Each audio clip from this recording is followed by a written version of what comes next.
A KSLSports.com presentation. Game Night Live kicks off now. Presented by America First Credit Union. The regular season has come to a close. The RPI rankings have been revealed. Brackets are set for the state playoffs. It's here. We'll show you who earned the #1 seed and first-round buys in each classification. But we begin with the top high school story for this week, a situation that will dramatically impact the 6A state tournament. The UHSAA has forced the Lone Peak Knights to forfeit 9 of its 10 games this year due to the use of an ineligible player. A clerical error was discovered in the paperwork of a Lone Peak player who moved here from out of state. The executive committee voted unanimously to impose the penalty outlined in the handbook. Lone Peak enters the state playoffs with a 1-9 record, a fact that significantly impacts the RPI rankings used to determine playoff seeding. It will create a much more difficult first-round opponent than one team expected or deserved. More on that in a moment. After a tough week, Lone Peak faced rival Pleasant Grove in the season finale. This game was a defensive battle, but in the second quarter, Lone Peak would get on the board. Luke Romney to Eli Clower, beautiful 7-0 Knights. Pleasant Grove would finally get on the board in the second half. Caleb Campbell to Cale Nicholson, but they trailed 10-7. Lone Peak would add to their lead. Zach White from a yard out. And Lone Peak wins 17-7. A big win after a tough week.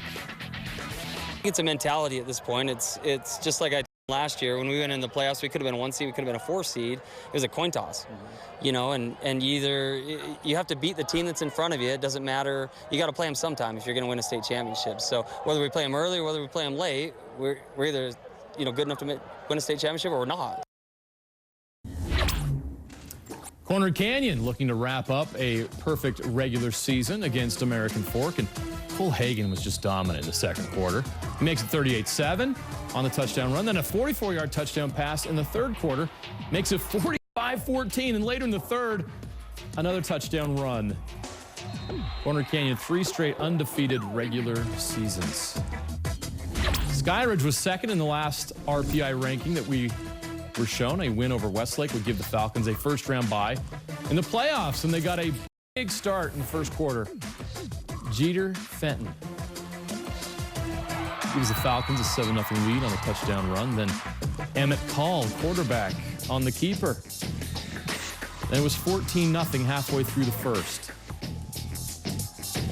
And with a minute left, Dylan Samuels, 21-0. Looks like it's about to be a blowout in Saratoga Springs. Nope. Westlake wasn't going down without a fight. Just one win on the year, playing for pride on senior night. Braden Ross finds Jet Vance to get the Thunder on the board. Thunder start the next drive inside their own 10, but Brevin Balzer going to break free on the quick slant, and he's in Falcon territory. That leads to another touchdown. Cale Anderson from 2 yards out. It's 21-14 at the half. Things get interesting. Skyridge would add another, but then Westlake's defense steps up. Kaiakia Fun. Fun 36 yards on the pick six ties the score. So we go to the fourth, just over a minute left. Westlake takes a shot for the end zone, and Oakley Slade comes down with it. They'd convert the 2-point attempt to take a 1-point lead. But Skyridge would get one last chance. Call to Mitchell Adamson for the win, and Skyridge avoids the upset 34-29. Senior night for the Region 2 champion, Kearns Cougars hosting Cypress. Naki Leha scores real quick, 7-0 Cougars. Now check out this creative play. The sweep, the reverse, the pass, double pass, but they won't score because Isaiah Afatasi is really fast. Then here he'll pick it and go about 40 yards to set up a Dakota Lind touchdown pass to Naki Leha. The Cougars roll. East could lock up at least a share of the Region 3 crown with a win over Jordan in the second quarter. Bee Diggers on the 2-yard line, trailing 21-7, trying to make it a one-score game with the ball fumbled, and East recovers. Then at halftime, starts coming down, but that doesn't slow down East. Amini Amone with the long touchdown run. A big third quarter from East helps them win big, 47-14. Rivalry game. Harriman can clinch at least a share of the Region 3 title with a win over Riverton. Late first half, Jackson James to Jaron Conover. Harriman up 14-3 at the half.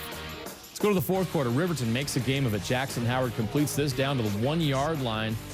Seth Davis would punch it in. Riverton down 14-12. They go for 2, but they come up short, and Harriman hangs on for the win.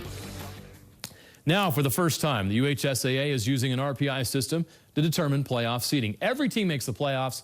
The rankings were revealed Saturday morning, and this is what we learned. In 6A, nationally ranked Corner Canyon earns the #1 seed. No surprise there. The byes go to Harriman, Bingham, Skyridge, and Kearns. Riverton, a 13 seed, is the team that draws the 20 seed Lone Peak. And if Lone Peak beats Riverton, Skyridge will be Lone Peak's next opponent. How's that for a reward for a bye? Now to 5A, Orem was the preseason to win the 5A state championship after dominating 4A last year. It's clear their path to a 5A title this year won't be as easy. Orem undefeated in Region 7 play, coming in, visiting Lehigh, looking for their 4th straight win, but Lehigh came out firing on the opening drive. Quarter, Creighton Cooper. Nice ball to McKay Wall for the 35-yard score and a 7-0 lead. Pioneers up 10-0 when Orem cuts into the lead. Jackson Williams, a touchdown catch. Let's go to the second quarter. Pioneers add to their lead. Cooper to Carson Manukin. 17-7. Orem would answer. Kana Apono Kahala Garone to his brother, Kane Kani. Gets the Tigers down to the 1. And Noah Sewell would punch it in, get the lead down to 3. Then Orem would take the lead. Kahala Garone to Sewell, 47 yards. But Sewell would get injured later in the quarter. He'd have to be helped off the field. Bad news for Orem. Now to the third quarter, same score, Creighton Cooper on the bootleg. You're going to get into the end zone for the score, and that would do it. Lehigh pulls off the upset, 24-21. We hope Sewell is okay. There was a thriller in Heber City, Springville at Wasatch, just before the half. Peyton Murphy, Springville, to Cole McAllister, laying out for the big game. What a catch! Then Murphy's going to finish the drive. Strike to Austin Mortensen. They missed the extra point, so Springville's down 1 point. Second half, Wasatch's Zach Thacker. The halfback pass. It's picked off by Alejandro Cazada. He comes up with it. So Peyton Murphy's driving down the Devils in the field under pressure, takes it right back by Ammon Tuttle there. So Wasatch turns it right around. Zach Thacker, 11 yards for the touchdown. And Wasatch is up 8. Let's go to the fourth quarter. A minute left. Things get crazy. Peyton Murphy to Austin Mortensen into the end zone. That duo finishes off the drive. Now the Devils need 2 to tie it up. They got it. Then Murphy to Cole Clement, the tight end. Clutch catch. Takes the game to overtime. Springville goes first. Murphy in overtime to Mortensen. Down to the 1-yard line. Then Murphy's going to break the plane. A touchdown, so they line up to kick. It's blocked. Sammy Haywood got his hands on it. So 4th down, one last shot for Wasatch. Parker Quinton to Jackson Nielsen. Touchdown, Wasatch. All they need is the extra point. Ammon Tuttle nails it. What a finish. Wasatch comes through in overtime to get the win over Springville. This is an insane series of plays from the Salem Hills Maple Mountain game. Third quarter, Maple Mountain punting deep in their own end zone. It's kicked off a back, and Salem Hills' John Nelson is going to scoop and score. 24-13 Skyhawks on the ensuing kickoff. Maple Mountain's Ammon Hess from his 1-yard line. And since we're showing this to you, I bet you can figure out what happens next. Yes, he takes it to the house, but Maple Mountain comes up short, and Salem Hills wins 34-19. Sticking in Region 8 Payson looking to upset Provo. First quarter, Jace Welsh for Provo. Going to find Dallin Havea on the screen. Good enough for a 35-yard touchdown. Second quarter, if it ain't broke, don't fix it. Havea By this point, it is over. 28-0 Bulldogs. They win the region championship. 35-3 is the final. Highland on the road against Brighton. Gabe Curtis of Brighton with a great game. Opens the game with a 50-yard touchdown pass to Matthew Cirillo. But the Rams defense did cause some trouble. Curtis pressured. Giles gets the INT. That's going to lead to an Ashton Olivau touchdown. We got a tie game. Let's go to the third quarter. Brighton leading 17-7, make it 24-7. On the Colin Edwards touchdown from Gabe Curtis, Curtis would add a 75-yard rushing score in the 31-14 win.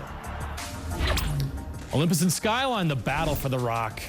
Ole's Chase Hopkins ran all over the Eagles. His first score from 16 yards out gives the Titans a 7-0 lead. Then in the second, leads up to 14-0 after a 38-yard touchdown. Where'd he go? There he is. And Skyline's defense made it interesting. Mason Lund, pick six. It was 14-10 at that point, but the Titans would score 27 straight. Hopkins with 4 touchdowns. They keep the rock. And Sam Farnsworth has more on a very talented Olympus football player. Late in Olympus' win against Highland earlier this season, star two-way player Scotty Edwards broke his collarbone. He had surgery to insert a metal plate and 7 screws.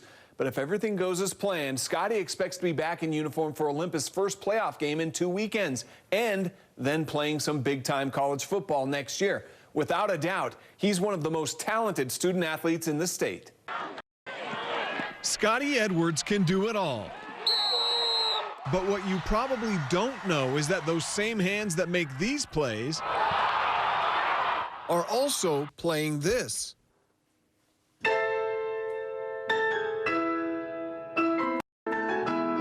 Yeah, I'm known for like always moving my hands at dancing or something, but it's usually to like one of the songs I'm practicing.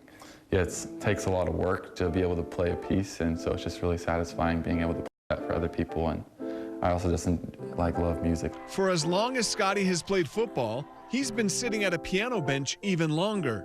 I started playing when I was about in kindergarten, and it's something just my family's a pretty musical family. As you could imagine with any 5-year-old kid, it wasn't always easy getting him to put the sports equipment down and pick up the sheet music. It definitely was not my favorite thing to do because my mom would make me practice, and we usually practiced before school. But through those years, football always remained in the forefront of his mind with one big goal. Earn a college football scholarship. At what point did you realize that it could be a reality? When that first college coach texted me, I was just like over the moon and couldn't believe it. And so that was probably the first time I really thought that maybe this is actually something I could do. He still has not made a final decision on where he'll be taking his football talents to next fall, but wherever that is, a big part of his college experience will no doubt include plenty of this. How does that compare to what you do on the football field? I can't even describe it. Just after being able to play a piece and knowing you're able to play it well, it just feels awesome, and you feel really accomplished. And it's the same feeling winning a big game and knowing that you prepared and lots of hard work went into it.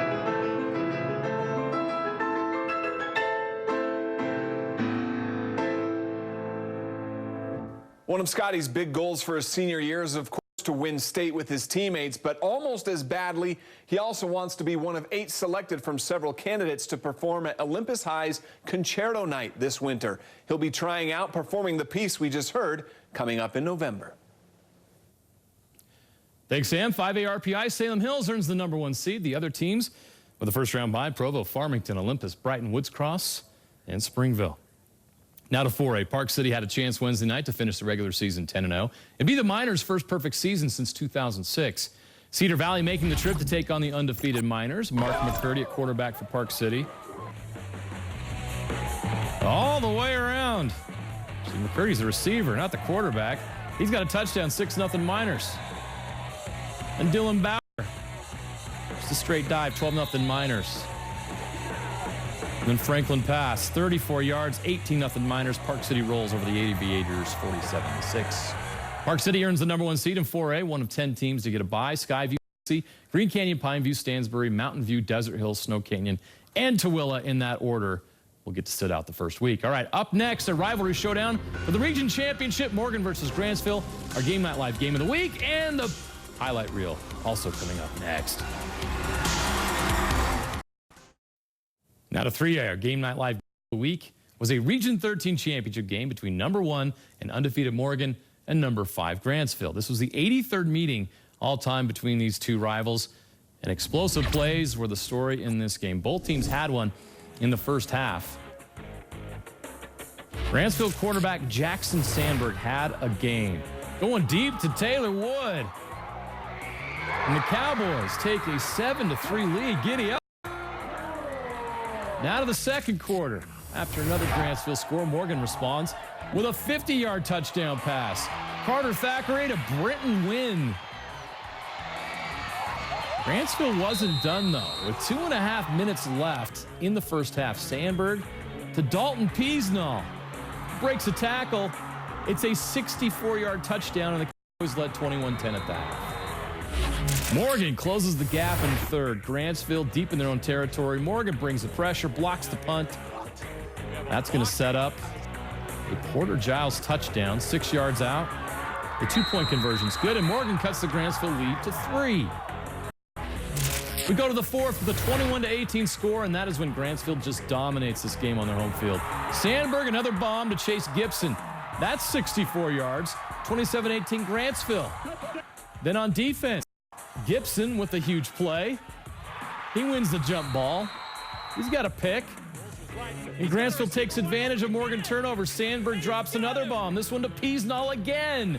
He had a 62-yard touchdown, and this one for 74 yards. Sandberg, 375 yards passing, 4 touchdowns, 1 on the ground. Grantsville celebrates their first region title in 21 years. Juab with a 7-game winning streak on the road to face Manti. Final minute of the first quarter, trailing 3-0. Zach Allen gives Juab a 7-3 lead on the touchdown pass to Cade Bowering. Then in the third quarter, down 9-7. The Wasps go to the trick play. Pitch pass, touchdown, Bowering to Trey Lund. Juab would add another score third to lead 20-10, and Manti would cut into that. Jax Perry to Riker Huko. But that would be it. Juab wins on the road 20-15. Loss, North Stampede trying to keep pace with Juab for the top spot in 3A at Delta on Wednesday. And Hawks quarterback Landon Bowles had himself a night. 6 touchdown passes, 378 yards passing as North Stampede handles Delta 47-7. 3A RPI rankings. North Stampede is the number 1 seed. No buys in 3A. Juab, Grantsville, Manti, and Morgan round out the top 5. Now to 2A. Beaver undefeated visiting Parowan. Riker Albrecht, what a season he's having. 35 yards for the touchdown. It's 28-0 in the second quarter. Later in the game, backup Trayson Hunter in the game. It's a 40-yard bomb to Caleb Robinson. Nice play. Beaver runs away with the game and the region 62-7. Milford and North Sevier. Bryson Barnes connects with a wide open Zachary Sherwood. Trust us on that one. And the Tigers are going to win this game 33-13. So Beaver earns the top spot in 2A. Milford and Millard also get one of the 3 buys. Duchesne and Enterprise round out the top 5. With a lot on the line this week, we sure got the best effort from athletes across the state. Let's celebrate the best of the best in this week's highlight reel.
Time for top plays of the week. You just saw this a few minutes ago, but it's so good we're bringing it back. Juan Diego's Ryland Davis returns the opening kickoff for a touchdown. We go 97 yards. A great start for the Soaring Eagle and a 59-0 win over their rival. 99-yard kickoff return here by Ammon Hess. Hess will take it from about the 4. Nice little fake there. Maple Mountain didn't get the win, but this play was awesome. You like those two? Well, we got one more. How about Isaac Wilson of Ogden on the opening kickoff against Ben Lomond? Iron Horse game. Nobody's going to get him. Ogden gets the win in that rivalry game, 33-13. Up next, we recognize this week's primetime performers. There's some good ones. This week's primetime performers will start with Kyler Nilsson, the quarterback for the Murray Spartans. 4 touchdown passes, 3 of them to Owen Madsen. Murray's a 13 seed. They host 20 seed Skyline in the 5A playoffs on Friday. Corner Canyon's Austin Bell, 230 yards rushing, 3 touchdowns. One of many reasons why Corner Canyon is ranked in the nation. And Landon Bowles, North San Pete, 6 touchdown passes. What a night for him. Can't wait for the playoffs. It starts Friday.